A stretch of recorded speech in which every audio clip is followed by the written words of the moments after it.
Setiap malam Jumat, suamiku selalu tampak khusyuk. Tapi malam itu, dari Lizania, keluar nama wanita lain, bukan aku. Dan sejak saat itu, hidup kami tak pernah sama lagi. Assalamualaikum warahmatullahi wabarakatuh. Selamat di channel radio Cerita Trending. Terima kasih sudah meluangkan waktu untuk hadir dan menyimak cerita-cerita penuh makna di sini. Jika kamu suka dengan kisah-kisah yang menyentuh hati, membuka mata, dan membuat kita belajar tentang kehidupan, jangan lupa dukung channel ini dengan like, subscribe, dan aktifkan lonceng notifikasinya. Karena satu klik dari kamu sangat berarti bagi perjalanan kami ke depan. Yuk kita simak ceritanya. Malam Jumat di sebuah rumah kecil di pinggiran kota Bekasi. Jam dinding menunjukkan pukul 10:15. Hujan baru saja reda. Udara dingin menyusup lewat celah kaca yang sedikit terbuka. Di ruang tengah, selembar sajadah terbentang rapi. Lampu remang menyala di sudut ruangan. Dan suara dizikir mengalun lirih dari bibir seorang pria yang sujud dalam hening. Khalila berdiri diam di depan pintu kamar Zahira yang baru saja tertidur. Ia mematikan lampu dan menutup pintu pelan. Dari arah ruang tengah, terdengar lantunan dizikir yang mengalun lambat, diucapkan oleh suaminya, Fakih, yang memang selalu mengisi malam Jumat dengan ibadah. Sebenarnya, itu hal yang membuat Khalila jatuh cinta sejak awal, ketenangan dan kedalaman iman suaminya. Tapi malam ini, entah kenapa, telinganya menangkap sesuatu yang tak biasa. Ia melangkah perlahan ke ruang tengah. Awalnya hanya ingin menyapukan pandangan sejenak. Fakih tengah bersujud panjang. Lampu ruangan tak terlalu terang, tapi cukup jelas menampakkan punggung pria itu yang bergoyang perlahan saat menarik napas. Lalu, terdengarlah lirih suara dari mulutnya. Izah, Izah, ya Allah, Izah. Langkah Khalila terhenti. Dadanya langsung berdegup keras. Ia memicingkan mata, memastikan telinganya tidak salah dengar. Tapi suara itu jelas. Nama itu bukan nama Allah, bukan juga bagian dari dizikir. Itu nama seorang wanita, Izah. Khalila mundur pelan. Jantungnya berdetak tidak karuan. Ia masuk ke kamar, duduk di ujung ranjang, dan menatap ke lantai tanpa fokus. Beberapa detik berlalu tanpa suara. Lalu ia menggeleng pelan, mencoba menenangkan pikirannya. Mungkin aku salah dengar, bisiknya pelan, tapi rasa ganjal di dadanya tak bisa hilang. Seminggu berlalu, malam Jumat kembali datang. Seperti biasa, Fakih menyiapkan sajadah, memutar lantunan Al-Quran dari ponsel, dan mematikan televisi. Ia memberi isyarat agar tidak diganggu. Khalila hanya mengangguk, tapi kali ini ia tidak tidur. Ia menunggu, pura-pura membaca di kamar, sambil menajamkan pendengaran. Lalu terdengar lagi suara itu, suara suaminya. Kalimat yang seharusnya penuh nama Allah, kembali menyebut nama itu. Izah, Izah, tidak bisa lagi dianggap kebetulan. 2 malam Jumat, 2 kali nama yang sama. Khalila berdiri, tapi langkahnya terhenti di ambang pintu. Ia tidak sanggup menghadapinya sekarang. Ia hanya menutup pintu perlahan, lalu duduk di ranjang dan menangis dalam diam.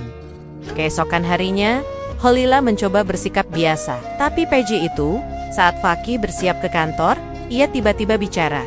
Mas, semalam, zikirnya terdengar sampai kamar. Ucapnya pelan. Fakih melirik sebentar, lalu menunduk kembali merapikan jam tangan. Kenapa? Mengganggu? Tidak, hanya aku dengar nama wanita, lanjut Khalila, suaranya sedikit gemetar. Fakih berhenti. Wajahnya berubah. Kamu, aku sekarang, aku hanya bertanya, kata Khalila, mencoba tenang. Fakih membanting dompet ke atas meja. Kamu dengar yang tidak kamu mengerti. Jangan campuri ibadahku. Kau pikir aku main-main? Khalila menunduk, tidak ingin memperpanjang, tapi dadanya sesak. Ia merasa sedang menahan gunung yang siap runtuh. Hari-hari berikutnya, Fakih berubah. Ia lebih sering menghindari kontak mata. Ponselnya kini selalu digenggam. Bahkan ke kamar mandi sekalipun. Khalila tidak lagi bisa membuka pesan, karena kini ponsel dikunci dengan sidik jari. Bahkan waktu makan bersama pun makin jarang. Zahira sempat bertanya, Abi, kenapa jarang di rumah? Tapi Fakih hanya menjawab singkat, Abi banyak kerjaan. Suatu malam, Khalila memberanikan diri duduk di ruang tamu menunggu Fakih pulang. Jam sudah menunjukkan pukul 11:10. Ketika pintu terbuka, Fakih tampak terkejut melihat istrinya masih terjaga. Kamu belum tidur? Tanyanya datar. Aku menunggu. Kita sudah lama tidak bicara. Aku capek. Besok saja. Ia langsung masuk ke kamar tanpa menunggu jawaban. Khalila hanya bisa menatap punggungnya yang menjauh, dingin, datar, seolah rumah ini bukan lagi rumah bersama, tapi tempat persinggahan sementara. Ia duduk kembali, memeluk dirinya sendiri. Hatinya penuh tanya, tapi mulutnya tak berani memaksa. Ia merasa seperti orang asing di rumahnya sendiri. Ketika ia kembali masuk kamar, Zahira sudah terbangun. Anak itu memeluk bonekanya dan berkata, "Pelan, Abi marah ya sama Umi?" Khalila tersenyum tipis, meski matanya masih basah.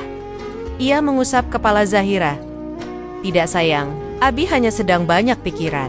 Tapi dalam hati Khalila tak ada ketenangan. Ia merasa tidak lagi mengenal suaminya. Ia merasa ibadah yang selama ini dipuji orang, kini seperti selimut yang menutupi luka busuk di dalam rumah mereka. Dan yang lebih menakutkan, ia sendiri tidak tahu harus mulai dari mana untuk membuka itu semua. Malam itu, Khalila menatap ke langit-langit kamar. Matanya tidak mau terpejam. Nama itu terus terngiang Izzah. Dan ia tahu, mulai malam itu, hidupnya tidak akan pernah tenang seperti dulu. Sisa malam itu terasa panjang dan membekas. Bahkan setelah azan subuh berkumandang, mata Khalila masih menatap kosong ke langit-langit kamar. Suara-suara lirih dari suaminya yang menyebut nama wanita lain terus terputar di benaknya.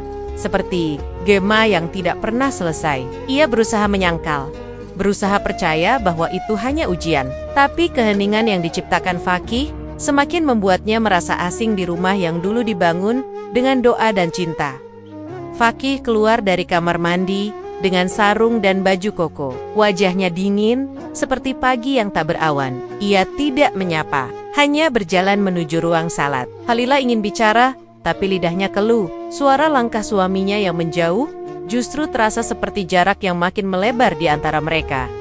Hari-hari berikutnya, semua berubah lebih nyata.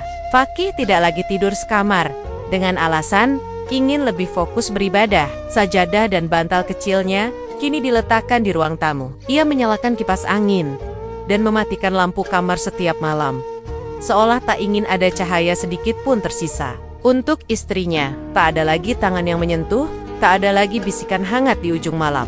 Bahkan saat Khalila mencoba mendekat, sekadar memeluk dari belakang, Fakih hanya menepis pelan dan berkata, "Jangan ganggu, aku butuh ketenangan." Khalila menunduk, tapi hatinya berteriak. Malam itu, saat Fakih tertidur di ruang tamu dan ponselnya tertinggal di meja makan, Khalila memutuskan membuka laptop suaminya. Bukan karena ingin mengintai, tapi karena hatinya sudah tak sanggup menahan kecurigaan yang seperti duri di dada. Tangannya gemetar saat membuka file tersembunyi di direktori yang tak biasa. Folder itu diberi nama Al-Mawaddah. Begitu dibuka, napasnya tertahan. Puluhan foto memenuhi layar. Seorang wanita berhijab dengan wajah tirus dan senyum menggoda. Tangannya memeluk lengan Fakih dalam beberapa foto. Ada foto mereka di mobil, di ruang tamu sebuah apartemen. Dan yang paling membuat tubuh Khalila gemetar, foto mereka berdua di sebuah restoran romantis. Restoran itu dulunya pernah dijanjikan Fakih untuk dikunjungi bersama, tapi janji itu tidak pernah terjadi. Tangannya terhenti saat menemukan satu file video. Ia klik. Gambar bergerak memperlihatkan Fakih duduk berhadapan dengan wanita itu, dengan Izzah di bawah cahaya lilin. Mereka saling menyuap makanan, sesekali tertawa pelan. Lalu tangan Fakih meraih tangan Izzah dan menggenggamnya lama. Matanya tak berkedip menatap wanita itu, seolah dunia hanya milik mereka. Khalila memegang dada. Napasnya berat. Ia menahan tangis agar tidak terdengar oleh Zahira yang tertidur di kamar sebelah. Rasanya seperti tubuhnya dibakar pelan-pelan dari dalam. Tapi ia tidak berteriak. Ia hanya duduk diam di depan laptop yang masih memutar tawa pelan suaminya bersama wanita lain. Keesokan harinya, suasana rumah semakin sunyi. Fakih berbicara seperlunya.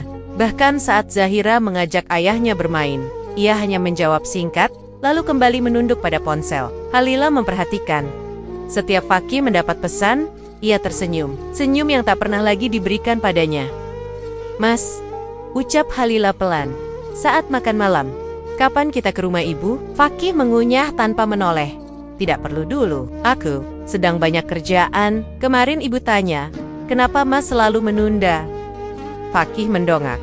Jangan campur urusanku, dan jangan bawa-bawa orang tua. Khalila menatapnya penuh luka. Aku hanya bertanya. Fakih meletakkan sendoknya. Wajahnya dingin. Kalau kamu mulai tidak percaya lagi, kita bisa akhiri saja. Tapi jangan pernah sebarkan masalah rumah ini kemana-mana. Aku tidak suka istri yang membuka aib suami. Kata-kata itu seperti cambuk, bukan hanya ancaman, tapi penolakan atas semua hal yang pernah mereka bangun bersama. Khalila menggigit bibirnya, menahan air mata agar tidak tumpah di meja makan. Setelah makan, Fakih kembali ke ruang tamu, menggelar sajadah seperti biasa. Lampu redup, lantunan ayat suci dari ponsel mulai mengalun. Tapi bagi Khalila, semua itu tidak lagi menenangkan. Ia berjalan ke kamar perlahan, melewati punggung suaminya yang sujud. Untuk pertama kalinya, ia tidak merasa sedang melewati seorang imam, tapi hanya seorang pria asing yang memakai topeng suci untuk menutupi dosa. Di dalam kamar, Zahira tertidur lelap memeluk bantal. Khalila duduk di ujung ranjang, memandangi anaknya. Nafas kecil itu adalah satu-satunya alasan ia belum hancur. Ia tahu, jika ia berbicara, semua bisa meledak. Tapi jika ia diam, ia akan terus digerogoti dari dalam. Dalam benaknya, ada dua jalan yang membentang. Bertahan demi Zahira, atau melawan demi harga dirinya sendiri. Tapi malam ini, belum ada jawaban. Yang ada hanya rasa dingin yang menyusup ke tulang-tulangnya. Dan suara dizikir dari ruang tamu yang terasa begitu jauh. Tak menyentuh hatinya sedikit pun. Suara itu terus terdengar. Tapi tak ada lagi kehangatan dalam setiap lafaznya. Dan nama itu masih belum pernah disebut padanya. Tapi sudah terlalu jelas disebut di hadapannya. Pernyataan dingin Fakih malam itu masih menggema di kepala Khalila. Ancaman cerai, larangan, membuka mulut, dan cara dia memindahkan semua beban ke pundaknya, seolah tak ada luka yang sedang ia gores dalam diam. Malam itu, untuk kesekian kalinya, Khalila tidur membelakangi dinding, memeluk Zahira yang tak tahu apa-apa. Dari luar kamar, terdengar lantunan dizikir, lirih, panjang dan indah di telinga siapapun yang tak tahu apa yang terjadi di baliknya.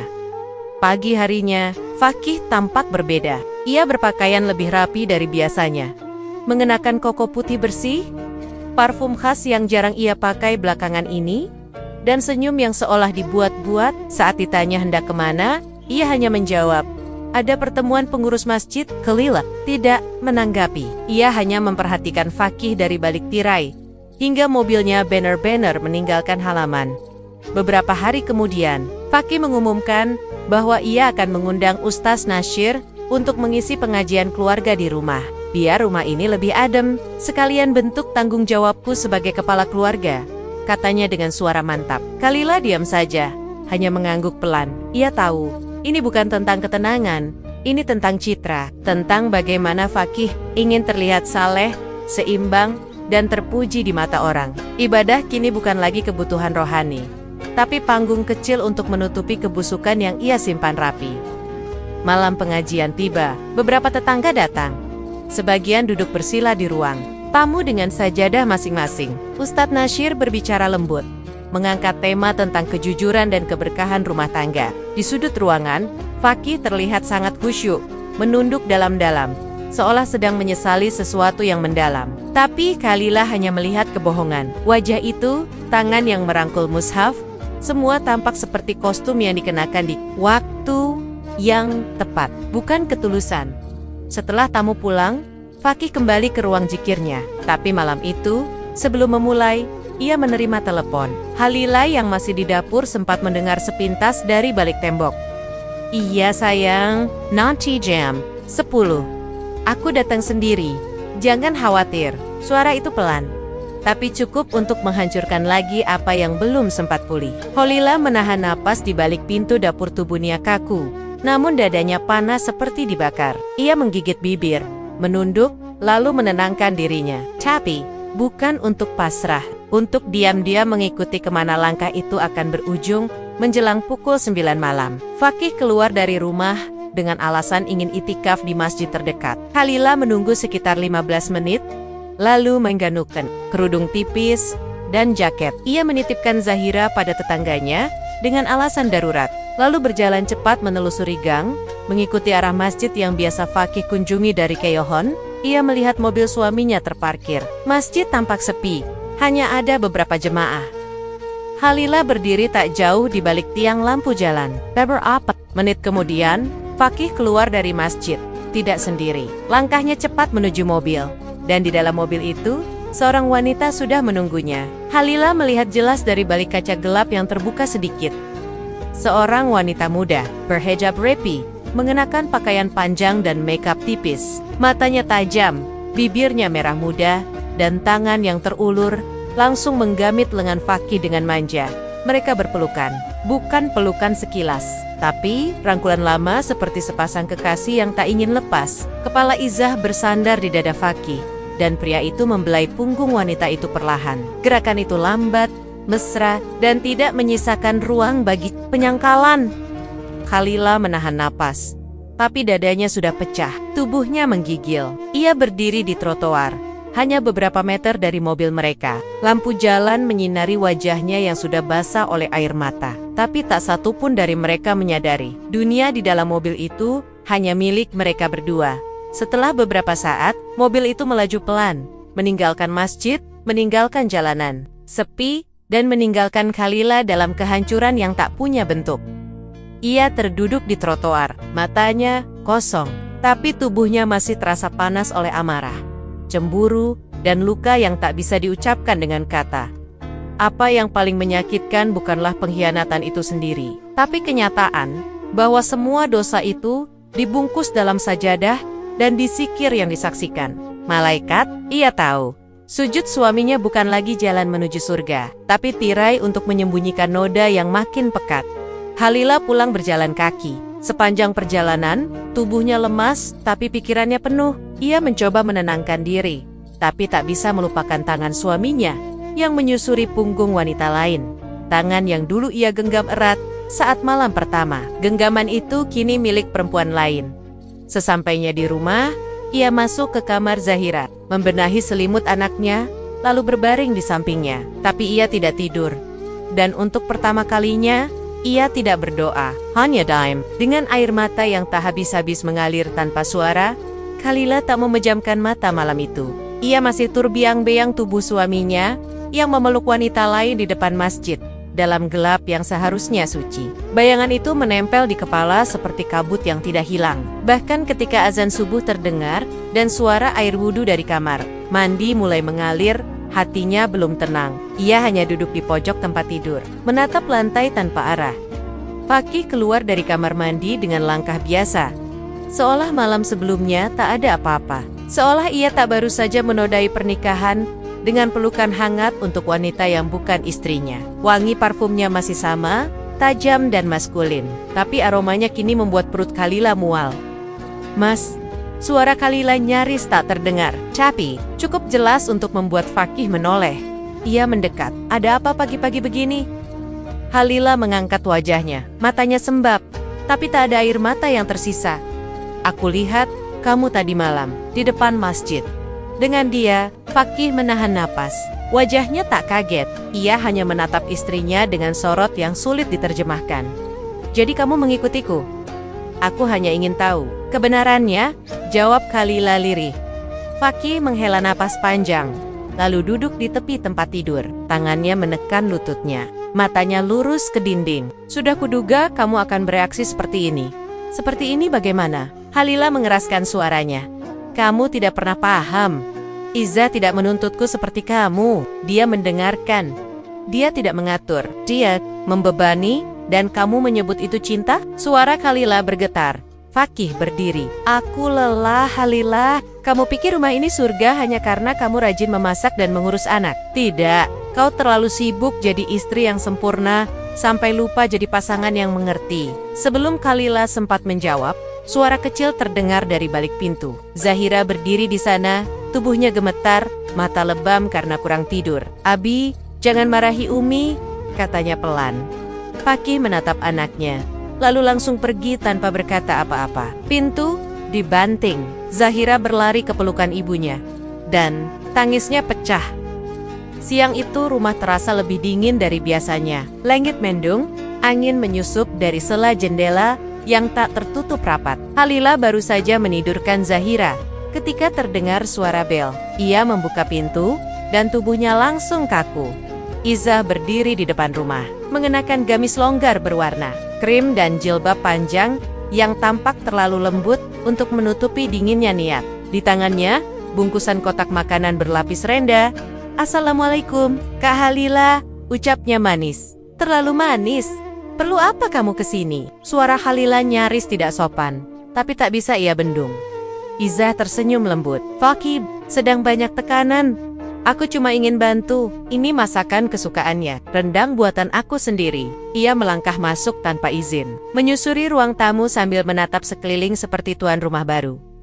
Beberapa menit kemudian, Fakih pulang. Ia melihat Izzah duduk santai di sofa, meletakkan makanan di atas meja sambil berbicara ringan. "Don't care." Halila berdiri diam di dapur. Fakih justru menghampiri Izzah dan duduk di sampingnya. Tak hanya duduk, ia meraih bahu Izzah, menepuknya lembut. Halila keluar dari dapur. Jantungnya berdetak cepat. "Kalian tidak tahu malu?" Suaranya pecah. Fakih berdiri, mendekat. "Kamu yang seharusnya tahu diri." Dia datang untuk bantu. Chonggen bersikap seperti perempuan cemburu yang tak punya akhlak. "Aku istrimu." Fakih Izzah berdiri, berjalan pelan ke arah Halila. Ia mendekat, cukup dekat, hingga aroma parfumnya menyentuh kulit. Tangannya menyentuh pundak Fakih sekali lagi, sengaja, tepat di depan mata Halila. Dengan nada rendah, ia berbisik, "Kalau suamimu sudah tidak betah di rumah, jangan salahkan orang lain, Kak." Jari-jari Halila mengepal. Satu sisi, dirinya ingin menampar perempuan itu, menghancurkan wajah manis yang menyimpan racun. Tapi sisi lainnya, sisi yang masih berusaha menjaga harga diri, hanya mampu menatap dan menahan tangis. Halila melangkah mundur. Ia masuk kamar, menutup pintu pelan, dan duduk di lantai. Tak ada air mata, hanya tubuh yang lemas dan dada yang seperti ditindih beban bertonton. Ia merasa seperti benda tak bernilai, seperti pakaian lama yang digantung di sudut lemari, lalu dilupakan. Dalam sunyi, ia menatap langit-langit. Hatinya berdoa, tapi bukan lagi doa memohon agar suaminya kembali.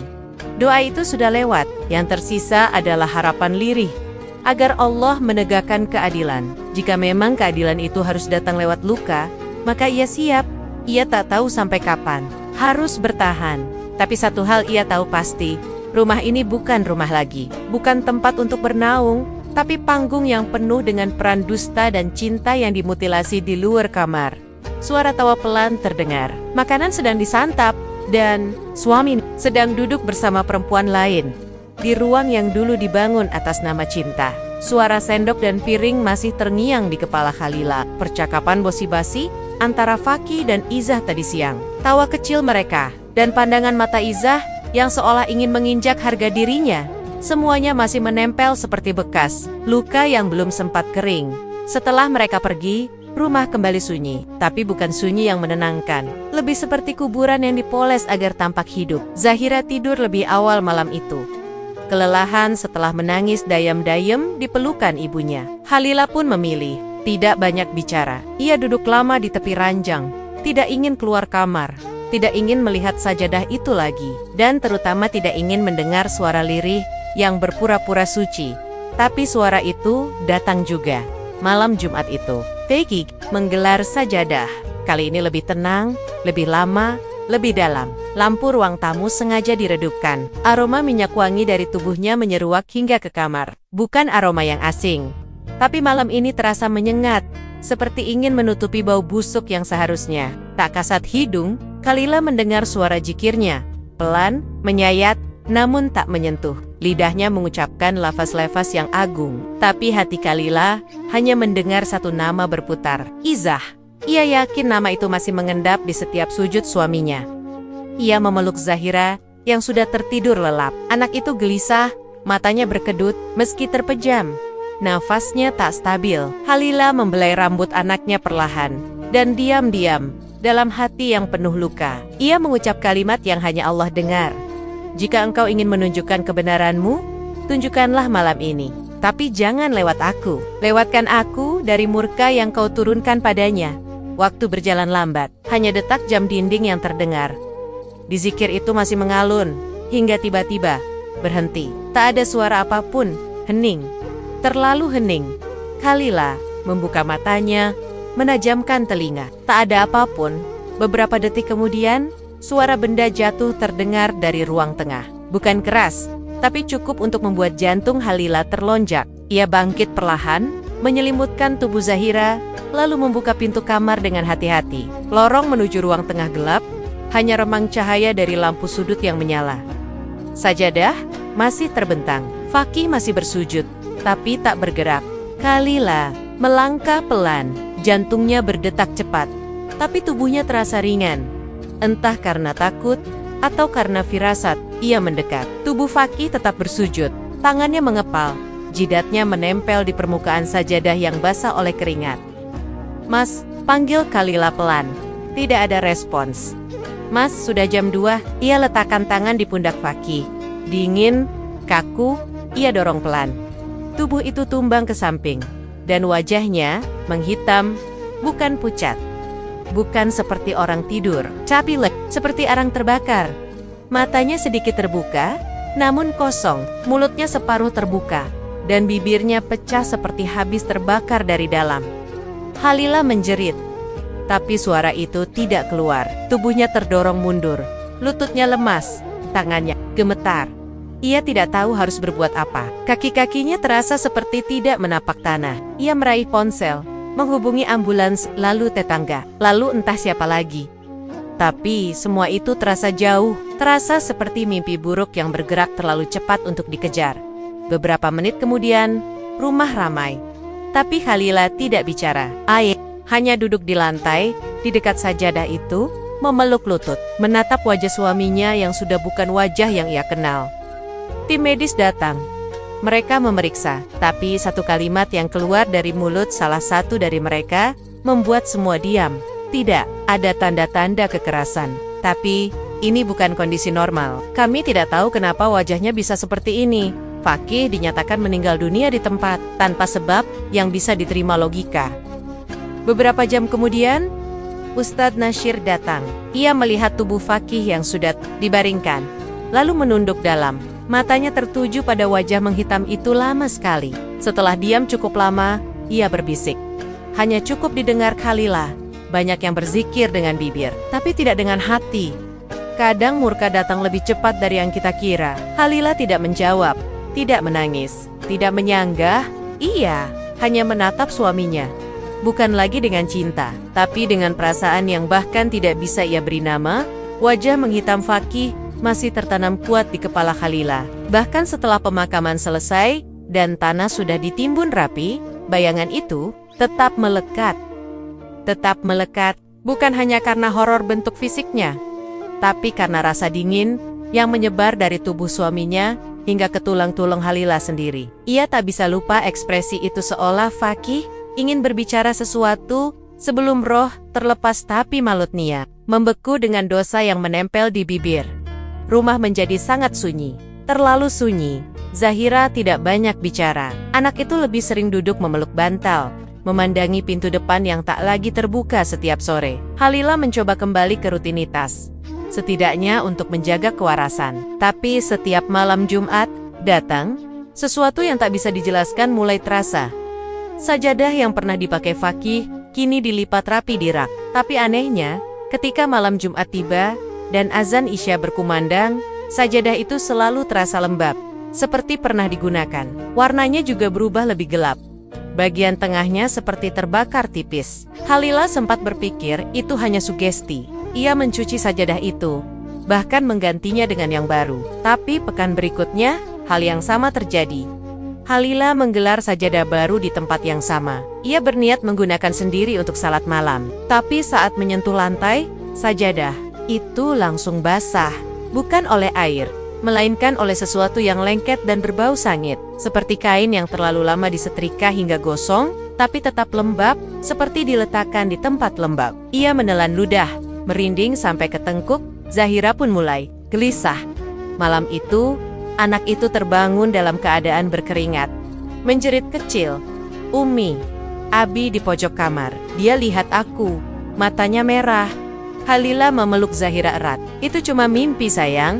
Tapi tubuh Zahira tetap menggigil. "Nefat, tidak." Ia meringkuk dalam selimut, memalingkan wajah dari sudut ruangan. Dan untuk pertama kalinya, Halila merasa benar-benar takut berada di rumahnya sendiri. Keesokan harinya, tetangga yang ikut memandikan jenazah Fakih datang berkunjung. Seorang ibu tua bernama Bu Ramna. Hanya duduk sebentar, lalu berkata pelan, "Saya harus jujur, saat kami mengkafani jenazah almarhum, ada satu waktu di mana wajahnya berubah. Hitam sekali, seperti gosong. Kami kira lampu redup, tapi ternyata bukan. Wajah itu memang berubah, dan saat kain kafan menempel, aroma menyengat. Keluar seperti daging terbakar." Halila tidak menjawab, ia hanya menunduk. Jari-jarinya saling menggenggam erat, hatinya bergolak. Ia ingin menyangkal, ingin menyebut itu berlebihan. Tapi ia sendiri tahu, saat menyentuh tubuh Fakih malam itu, kulitnya memang dingin dan keras. Dan wajahnya, bukan lagi milik manusia yang ia kenal. Hari berikutnya, Halila memutuskan mengunjungi Ustaz Nasir. Rumahnya tidak jauh, hanya 3 gang dari rumah Halila. Ustaz itu menyambut dengan ramah, tapi tatapan matanya penuh pertimbangan. Begitu Halila mulai bercerita. Sajadahnya, Ustadz selalu basah, berubah warna, bau, dan zahira. Ia sering mimpi buruk. Aku juga merasakan udara rumah ini berubah. Ustadz Nasir menatapnya dalam, lama, lalu menjawab pelan, ada kalanya. Sesuatu yang kita tutup dengan ibadah, jika niatnya salah, tidak akan melindungi, tapi justru mempermalukan. Dosa yang disembunyikan dalam ibadah, kadang justru dipermalukan, di depan malaikat dan manusia. Halila menggigit bibir, matanya basah, tapi ia tidak menangis. Kenapa bisa terjadi di rumah kami, Ustadz? Aku tidak pernah meninggalkan salat. Aku jaga suami. Aku coba sabar. Sabar bukan berarti membiarkan. Kadang Allah ingin menunjukkan bahwa sabar pun ada batas. Dan saat sabar itu sudah tak bisa menyelamatkan, maka keadilan akan mengambil alih. Halila mengangguk, tapi hatinya tidak tenang. Ia pulang dengan langkah berat, melewati gang-gang sempit yang tampak semakin gelap meski matahari belum sepenuhnya tenggelam. Malam itu, ia masuk ke ruang tamu, menatap sajadah yang digelar ulang. Ia tidak berani menyentuhnya, tapi ia tahu, meski dicuci atau dibakar, sajadah itu akan tetap menunjukkan siapa yang terakhir bersujud di atasnya. Dan suara itu, suara dizikir palsu yang dulu ia dengar setiap malam Jumat, seakan masih bergetar di sudut ruangan. Seperti gema yang belum selesai dihapus oleh waktu, suasana rumah itu tak berubah sejak malam sajadah kembali menghitam. Aroma sangit yang somar-samar muncul setiap malam Jumat, masih tercium meski semua jendela dibuka. Halila sudah tidak lagi berusaha membersihkannya. Ia biarkan saja sajadah itu terlipat di sudut rak. Dan ruang tamu tetap dibiarkan sepi. Zahira pun kini lebih sering tidur dalam pelukannya. Seolah kehangatan ibunya satu-satunya pelindung dari sesuatu yang tak terlihat. Namun terasa, 3 hari setelah pemakaman, kabar dari tetangga datang pagi-pagi. Ada seorang wanita muda yang datang ke makam Fakih dan menangis keras sampai suaranya terdengar hingga luar kompleks pemakaman. Tanpa bertanya banyak, Halila mengenakan kerudungnya, menuntun Zahira ke rumah Bu Ramnah, lalu melangkah sendirian menuju makam suaminya. Langit sedikit mendung, angin lembab membawa bau tanah basah yang belum sepenuhnya kering. Dari jauh, ia melihat sosok perempuan berjilbab panjang warna pastel, berlutut di depan nisan Fakih. Tubuhnya gemetar, kedua tangannya mencengkeram bunga tabur yang tercecer. Suaranya melengking, tapi tak jelas. Halila berhenti di balik pohon cemara kecil, cukup dekat untuk mendengar, cukup jauh agar tak terlihat. Kenapa kamu tak bangun? Kenapa kamu tinggal aku? Bukankah kita masih punya rencana? Bukankah kamu janji? Suara Izah pecah dalam isak. Halila menggenggam ujung kerudungnya erat. Hatinya kembali bergolak. Tidak karena cemburu, tapi karena jijik. Karena yang kini berdiri di hadapan nisan itu bukan seorang kekasih yang ditinggal mati, tapi sisa dari dosa yang dulu suaminya sembunyikan dalam setiap sujud palsunya. Tiba-tiba, Izah roboh. Tubuhnya limbung ke samping. Warga yang kebetulan lewat langsung menghampiri. Beberapa menit kemudian, ambulans datang dan membawanya ke rumah sakit. Halila hanya berdiri sebentar, menatap nisan itu. Tak ada air mata, hanya diam yang panjang dan napas berat yang sulit dilepas. Malamnya, kabar menyebar cepat. Izah dinyatakan hamil 3 bulan. Halila menunduk saat mendengar kabar itu dari salah satu keluarga tetangga yang bekerja di klinik tempat Izzah diperiksa. Tak ada tanya, tak, Ada Amr. Ia sudah lelah untuk peduli. Tapi yang membuat semuanya jadi lebih gelap adalah kabar kedua, sebuah penyelidikan dari kantor tempat Fakih bekerja. Beberapa staf datang ke rumah sore itu. Mereka membawa surat dan raut muka muram. Salah satu dari mereka, seorang pria tua yang dulu jadi sahabat Fakih, berbicara pelan kepada Khalilah. Kami menemukan ada dana proyek yang hilang. Jumlahnya tidak sedikit. Setelah ditelusuri, sebagian besar masuk ke rekening atas nama Izzah. Khalilah tak berkata apa-apa. Ia hanya menunduk, lalu mempersilakan mereka duduk. Tapi tak ada percakapan panjang. Para tamu itu tahu, tak ada yang bisa dikatakan lagi selain meminta keterangan dan meninggalkan selembar salinan penyelidikan. Setelah mereka pergi, Khalilah menatap lembaran itu lama sekali. Ada tanda tangan Fakih, ada tanggal transaksi, ada bukti cinta yang ternyata ditanam dengan uang haram. Beberapa hari kemudian, berita di radio lokal menyebutkan nama Izzah sebagai tersangka penggelapan dana pribadi. Ia diperiksa polisi dan menangis histeris saat digiring ke kantor kepolisian. Tapi tangisnya tak menyelamatkan apa-apa. Fakih telah pergi, nama baiknya terkubur bersama tubuhnya, dan uang yang ditinggalkan hanya membawa aib, bukan warisan. Khalilah tak pernah datang ke kantor polisi. Ia tidak mengikuti proses hukumnya. Ia tak ingin tahu siapa yang membela, siapa yang mengutuk. Ia hanya duduk di ruang tengah rumahnya, menatap sajadah yang makin gelap warnanya, dan merasakan aroma hangus yang makin jelas setiap malam Jumat datang. Zahira memeluk kakinya, diam-diam malam itu.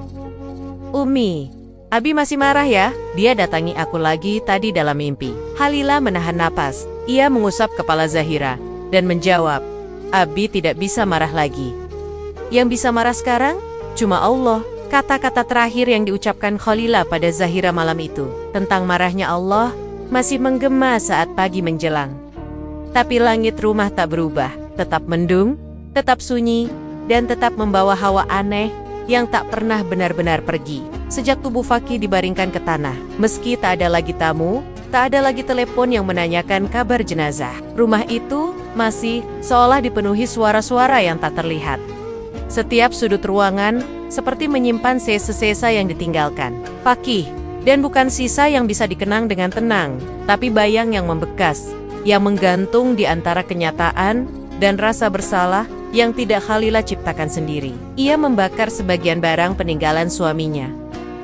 Sajadah yang sudah terlalu hitam, baju koko yang masih menyimpan bau minyak, wangi, dan setumpuk buku catatan yang tak pernah disentuh Zahira lagi. Tapi anehnya, meski sudah dibakar di belakang rumah, bau itu masih tersisa di dalam dinding. Seolah rumah ini menolak melupakan. Zahira makin jarang bicara. Anak itu lebih banyak mengurung diri di kamar, bermain dengan boneka kecil yang diberi nama Abi. Suatu sore, Khalilah mendengar Zahira berbisik pada bonekanya. Abi, jangan marah ya, Umi udah bersih-bersih kok. Hati Khalilah runtuh saat mendengarnya. Ia tahu, bukan hanya dirinya yang luka, tapi anaknya pun mulai dihantui dosa yang bahkan tak seharusnya ia kenal.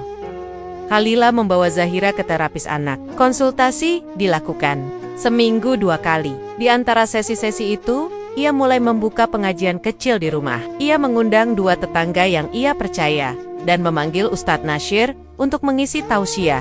Rumah itu kembali mendengar suara ayat suci. Tapi meski suara Al-Quran berkumandang, hawa berat itu tak sepenuhnya pergi. Seolah dosa yang pernah dikubur di ruang-ruang rumah itu belum selesai membayar harga. Suatu sore, saat membersihkan kamar Fakih yang lama dikunci, Khalilah membuka laci meja kerjanya. Di antara tumpukan kertas lama dan lembar-lembar kwitansi, ada 1 lembar kecil yang terlipat rapi. Ia buka pelen. Isinya bukan catatan pekerjaan, tapi doa. Tulisan tangan Fakih terlihat baru, tinta belum memudar. Baris pertama berisi permohonan panjang kepada Allah. Tapi yang membuat dada Khalilah tercekik, bukan isi doanya, melainkan nama yang tertulis di dalamnya. Ya Allah, restuilah hubunganku dengan Izzah. Berikan kami jalan untuk bisa bersama. Dalam ridamu, satukan hati kami di bawah perlindunganmu. Tangannya gemetar, ia duduk pelan di lantai. Punggung bersandar pada ranjang yang sudah tak dipakai. Matanya menatap kosong pada tulisan itu. Bukan karena terkejut, tapi karena tak menyangka. Bahkan hingga menjelang ajalnya, Suaminya masih membawa nama wanita lain dalam doanya. Dan bukan hanya dalam rahasia, tapi dalam lembaran yang disembunyikan rapi, di tempat yang Khalila dulu dilarang menyentuh. Sore itu, ia kembali menemui Ustadz Nasyir, duduk berdua di beranda belakang masjid. Angin sore meniup kerudungnya pelan. Ia menyerahkan kertas itu tanpa berkata apapun. Ustadz membacanya, diam lama, lalu melipatnya kembali. Dunia, ini tempat pilihan Bu Khalila, dan setiap pilihan akan ditimbang. Tapi timbangan Allah tidak seperti timbangan manusia. Kadang sesuatu yang tampak suci, justru tak punya berat di sisinya. Dan sesuatu yang tampak hina, bisa jadi lebih tulus dalam pandangannya. Khalid menatap tanah. Bibirnya mengatup. Dalam diam, ia bertanya dalam hati. Apakah kesetiaannya selama ini siap? Apakah semua pengorbanan yang ia beri, semua sabar yang ia tahan, dan semua doa yang ia panjatkan tidak pernah sampai? Saat pulang ke rumah malam itu, Zahira sudah tertidur di ruang tengah. Boneka Abi dipeluk erat dalam dekapan kecilnya. Cahaya lampu menyinari wajah polos itu, tapi Khalila tidak bergerak mendekat. Ia hanya berdiri di ambang pintu, menatap anaknya lama sekali, lalu memejamkan mata. Di balik kelopak itu, ada bayangan yang tak bisa diusir. Bukan Fakih, tapi dirinya sendiri, yang berdiri di tengah puing rumah, bertanya pelan, pada Tuhan, pada dirinya, dan pada dunia, kenapa kebaikan yang ia tanam tak pernah berbunga seperti yang dijanjikan. Khalila masih berdiri di ambang pintu kamar Zahira, memandangi anaknya yang tertidur memeluk boneka kecil bernama Abi. Suasana rumah tetap dingin, bukan karena udara, tapi karena perasaan yang tidak lagi bisa dikembalikan ke bentuk semula. Ia tidak lagi mencari ketenangan, hanya menjalani hari satu persatu, seperti rutinitas yang tidak ada ujungnya. Sejak membaca catatan doa Fakih yang menyebut nama Izzah, rasa percaya di dalam dirinya pecah dalam diam, dan retaknya tidak pernah sembuh. Keesokan harinya, dunia luar mendadak gaduh. Sebuah tayangan berita dari televisi yang tak sengaja ditinggalkan menyala, menampilkan wajah yang dulu memenuhi isi sujud suaminya. Izzah mengenakan rompi tahanan. Wajahnya tirus, kerudungnya kusut dan air matanya mengalir tanpa henti saat diwawancara wartawan di balik jeruji besi. Suaranya serak, hampir tak terdengar. Aku minta maaf untuk semua kesalahan, terutama untuk Kak Khalila. Aku tahu aku sudah hancurkan keluarga orang. Aku pantas terima semua ini. Khalila menatap layar itu sebentar, lalu mematikannya tanpa kata. Tidak ada kemarahan, tidak ada rasa puas, hanya sanyit. Ia menoleh ke arah Zahira yang sedang bermain di sudut ruangan. Anak itu tampak lebih tenang belakangan ini. Mungkin karena tak lagi melihat ibunya menangis setiap malam. Tapi luka yang pernah menetes ke tanah tak bisa dihapus oleh tayangan permintaan. Maaf, Khalila tidak pernah merespons. Ia memilih memeluk Zahira lebih erat, seolah tubuh kecil itu satu-satunya yang masih menyambungnya ke bumi, menjauhkannya dari pusaran drama yang terus bergulir di luar sana. Hari-hari berjalan lambat. Dari kabar tetangga, Khalila mendengar bahwa anak yang dikandung Izzah lahir prematur. Dokter menyatakan bayi itu mengalami kelainan pada paru-paru dan jantung. Sejak lahir langsung masuk ruang perawatan intensif. Tidak ada yang menunggu di luar ruangan. Tidak ada nama ayah yang dicantumkan. Dan pihak keluarga Izzah yang dulu begitu angkuh dan membela mati-matian, perlahan menjauh. Mereka tidak lagi menyebut nama Izzah dalam lingkaran mereka. Bahkan ibunya sendiri dikabarkan pindah kota. Tak tahan menanggung malu. Semua aset yang pernah Fakih berikan, mobil, apartemen, rekening bank, bahkan toko kecil yang dibuka atas nama Izzah, disita negara setelah terbukti sebagai hasil penggelapan dana proyek.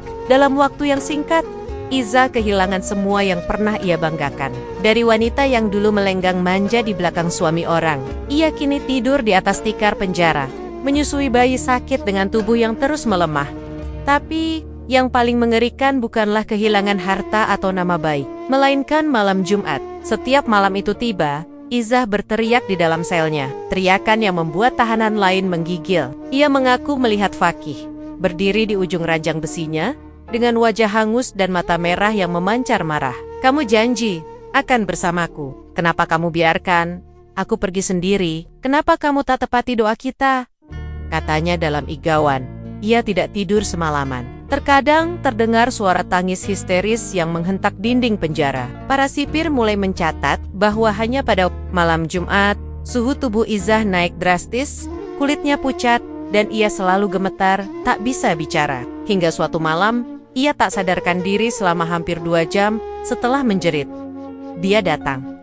Dia bawa sajadah itu. Dia suruh aku sujud bersamanya. Di rumah, Halila duduk memandangi halaman belakang, tangan menggenggam cangkir teh yang sudah dingin. Ia tidak lagi mencari berita tentang Izzah. Tapi kabar itu datang sendiri, seperti utusan yang enggan ditolak. Saat seorang tetangga yang bekerja di kantor kepolisian menceritakan keadaan Izzah yang makin melemah, Halila hanya menjawab pelan, Allah sedang menimbangnya. Dan entah dari sudut mana di dalam dirinya, ada rasa yang tidak bisa ia beri. Nama, bukan puas, bukan benci, tapi juga bukan kasihan. Lebih seperti Cane. Seperti ketika langit tidak lagi minta hujan, tapi bumi sudah cukup basah untuk membuat rumput tumbuh tanpa dipaksa.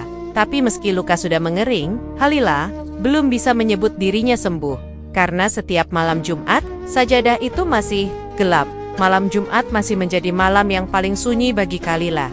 Meski tidak lagi menakutkan. Setelah semua yang ia saksikan dan semua yang ia lewati, keheningan kini bukan lagi pertanda terortapi jeda. Jeda untuk bernapas, untuk merenung, dan untuk mengingat bahwa hidup ini berjalan bukan untuk membalas, melainkan untuk mengerti. Sajadah yang dulu sempat menghitam, terbakar oleh rahasia dan kemunafikan, kini tergulung rapi di lemari. Yang ia pakai setiap hari adalah sajadah baru. Bukan karena takut akan yang lama, tapi karena ia ingin sesuatu yang bersih, lahir dan batin.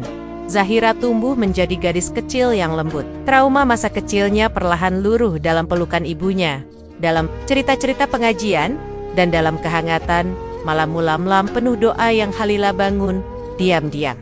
Mereka tinggal di sebuah rumah kecil di pinggiran kota. Tidak besar, tidak mewah, tapi cukup untuk menampung sisa-sisa cinta yang masih bisa ditanam ulang. Halila mengajar mengaji anak-anak sore hari, dan setiap pekan, ia mengisi tausiah kecil untuk ibu-ibu sekitar. Ia tak pernah menyebut nama Fakih. Bahkan ketika para ibu bertanya kenapa ia menjanda, ia hanya tersenyum pelan dan menjawab, sudah diambil oleh Allah. Setelah semua selesai, namun luka bukan sesuatu yang hilang, ia hanya berpindah bentuk. Malam itu, Zahira mendekat saat Halila baru saja selesai melipat mukena. Suara azan maghrib baru saja berhenti, meninggalkan gema samar di antara tembok-tembok rumah Umi. Suara Zahira pelan, seperti takut menyinggung sesuatu yang lama terkubur. Ya sayang? Ayah, masuk surga kan? Pertanyaan itu jatuh seperti batu kecil ke dalam danau yang tenang. Getarannya menyebar jauh. Dan meski tak terdengar suara, ledakan, dada Halila terasa sesak seketika. Ia menatap anaknya lama sekali. Wajah Zahira begitu polos, tak mengerti betapa rumitnya masa lalu, dan tak tahu bahwa nama ayah yang ia sebut malam itu pernah menggores luka paling dalam di dada ibunya. Tapi Halila tidak ingin menangis. Tidak lagi. Ia menarik napas pelan. Itu urusan Allah, Nak. Surga atau neraka, bukan kita yang tentukan. Zahira menunduk, seperti kecewa. Tapi Halila melanjutkan, suaranya lebih dalam dari biasanya. Tapi yang Umi tahu, Allah mendengar. Semua Allah tahu siapa yang menyebut namanya dengan songgu-songga, dan siapa yang hanya berpura-pura. Langit tidak mencatat lafaz, tapi hati yang membawanya. Zahira mengangguk pelan, lalu kembali ke kamarnya. Halila menatap punggung anak itu hingga menghilang. Lalu ia bangkit, melangkah menuju jendela. Di luar, malam mulai turun. Angin menyelusup dari sela dinding. Jauh di kejauhan, suara azan Isya terdengar menggantung. Ia menutup jendela pelan-pelan, lalu menatap sajadahnya yang sudah digelar di tengah ruangan. Bukan sajadah Fakih, bukan sajadah yang penuh kebohongan dan lafaz yang menyebut nama wanita lain. Ini sajadah miliknya sendiri, yang menyerap air mata tanpa banyak bertanya, yang menyaksikan hatinya remuk tapi tetap bersujud. Ia melangkah, berdiri. Di atasnya, tangan terangkat, mulut membuka pelan. Tapi yang terdengar bukan lagi doa yang penuh luka, bukan permohonan untuk balas dendam, bukan kemarahan yang dibungkus dalam zikir. Yang terdengar hanya satu kata, cukup. Dan malam pun diam, tak ada suara, tak ada gangguan. Langit hanya menyimak, Karena yang diingat langit, memang bukan siapa yang paling lantang berzikir, tapi siapa yang masih sanggup memanggil namanya, meski hatinya pernah dihancurkan oleh orang yang paling dicintai. Terima kasih telah menyimak cerita ini sampai akhir. Semoga kisah tadi bukan hanya jadi tontonan, tapi juga jadi renungan. Karena hidup selalu memberi kita pilihan untuk menjadi baik atau menjadi pelajaran bagi orang lain. Dukung terus channel ini dengan like, komentar, dan subscribe, agar kami terus semangat menghadirkan kisah-kisah penuh makna lainnya. Sampai jumpa di cerita berikutnya. Wassalamualaikum warahmatullahi wabarakatuh.